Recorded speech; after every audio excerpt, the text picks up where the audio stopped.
এতক্ষণ যে ক্লিপিংসগুলো দেখলে সে পুরো ভিডিওটা দেখতে হলে অবশ্যই ওটা চেক করো। ওটা আমাদের একটা নতুন চ্যানেল, ওটার মধ্যে ফিটনেস নিয়ে বলো কি কলকাতা ঘুরতে যাবো বা যেখানে যেখানে ঘুরতে যাবো, আমরা ভ্লগস চ্যানেলের নাম হচ্ছে ভেতো ভ্লগ। দেখো ডেসক্রিপশনের লিঙ্ক আছে, ওটা অবশ্যই চেক আউট করো আর ওটায় যাও সাবস্ক্রাইব করো, ওখানে খুব ইন্টারেস্টিং সব ভিডিও পাবে। সেই চ্যানেলটা অবশ্যই ফলো করো। আর আজকের ভিডিওর তো কি খবর আছে পুচে বলবে তোমাদের। তো ও তো বললো ভেতো ব্লগস, যাই হোক। তো আমি ভেতো ব্লগসের নামটা কেন হয়েছে, ভেতো ব্লগস কেন নাম সেটা বুঝতে পারবে, ওই চ্যানেলে চলে যাও বুঝতে পারবে কেন দিয়েছে। তো গতকালকেই এএফসি ওমেন্স অলিম্পিক কোয়ালিফায়ার শুরু হয়েছে গতকাল থেকে, মানে 3 এপ্রিল থেকে। তো কালকে ফার্স্ট খেলা ছিল India women's versus Indonesia women's, এবং সেই ম্যাচটা ইন্ডিয়া 2-0 গোলে জিতেছে। ফার্স্ট গোল ইন্ডিয়া দিয়েছিল ওই 26 মিনিটের মাথায়।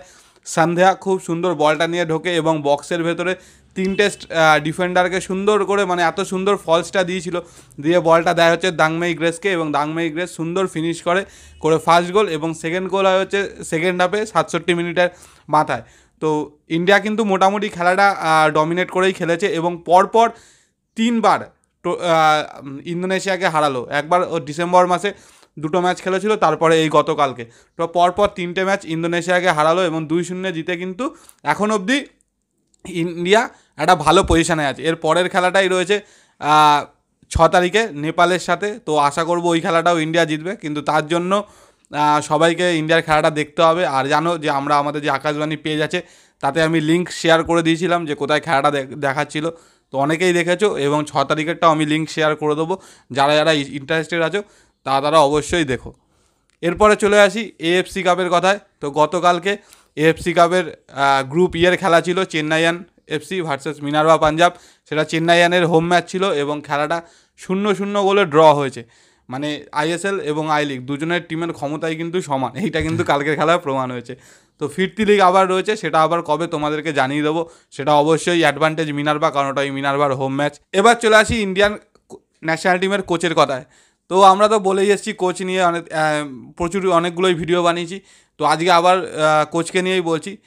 আমাদের কাছে যা খবর আছে তোমরা আমার বলার সাথে সাথে স্ক্রিনেও দেখতে থাকো। এখনও অবধি টোটাল 200-র ওপরে কোচ, মানে যারা ইন্টারেস্টেড ইন্ডিয়ান ন্যাশনাল টিমের কোচ হওয়ার জন্য, এরকম অ্যাপ্লিকেশন জমা পড়েছে এআইএফএফ হেডকোয়ার্টারে। মানে নাম্বারটা হয়তো মেবি 250ও ক্রস করে গেছে, কিন্তু একদম অ্যাকুরেট নাম্বারটা আমরা জানতে পারিনি। তো সেই জন্যই বললাম 200-র ওপরে। তো এবং তার মধ্যে কিন্তু বিশাল বড় বড় হেভি ওয়েট কোচ রয়েছে। এমনকি ফ্রান্সের 2006 ওয়ার্ল্ড কাপের কোচ, তিনিও কিন্তু ইন্টারেস্টেড হয়েছে এবং অ্যাপ্লিকেশন জমা দিয়েছে।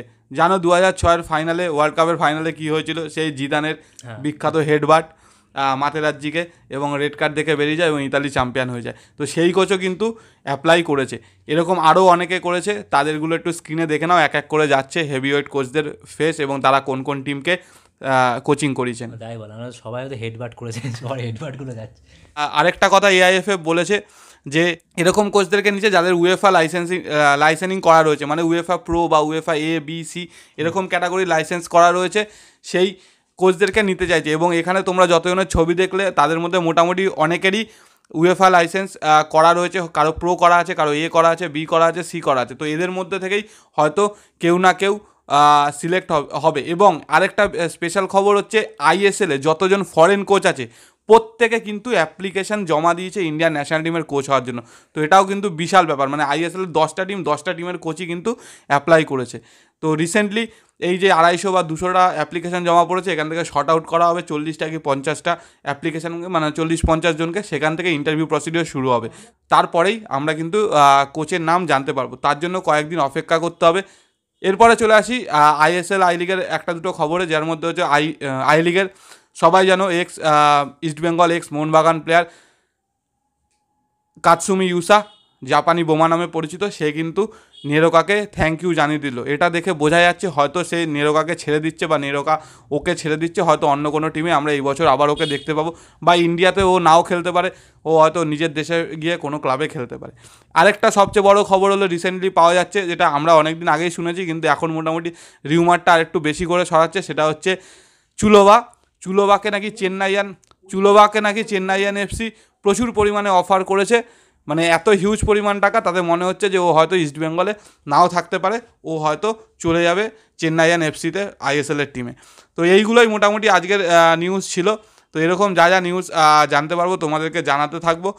আর যদি ভিডিওটা ভালো লেগে থাকে তাহলে অবশ্যই লাইক করো। তোমাদের যা বক্তব্য আছে ইন্ডিয়ান কোচ নিয়ে, কাতসুমিকে নিয়ে, সেইগুলো ইন্ডিয়ান ন্যাশনাল ওমেন্স টিম নিয়ে অবশ্যই কমেন্ট করে জানিও। আর ভিডিওটাকে শেয়ার করো, আর রেগুলার নোটিফিকেশান পাওয়ার জন্য বেল আইকনটা টিং টং। আর অবশ্যই নেক্সট ওই ভেতো ব্লগস চ্যানেলটা সাবস্ক্রাইব করো, কারণ ওই চ্যানেলেও কিন্তু আমরা ভিডিও বানাবো, প্রতিদিন ভ্লগস থাকবে, তাকেও বুঝতে পারবে কীরকম ভ্লগস করবো ওটা। তার আগে এই চ্যানেলটা সাবস্ক্রাইব করতে হবে, আকাশবাণী, কারণ 13তে আটকে আছি, তো 13 থেকে বের করতেই হবে, আনলাকি 30। তো এখনের জন্য টাটা। টাটা।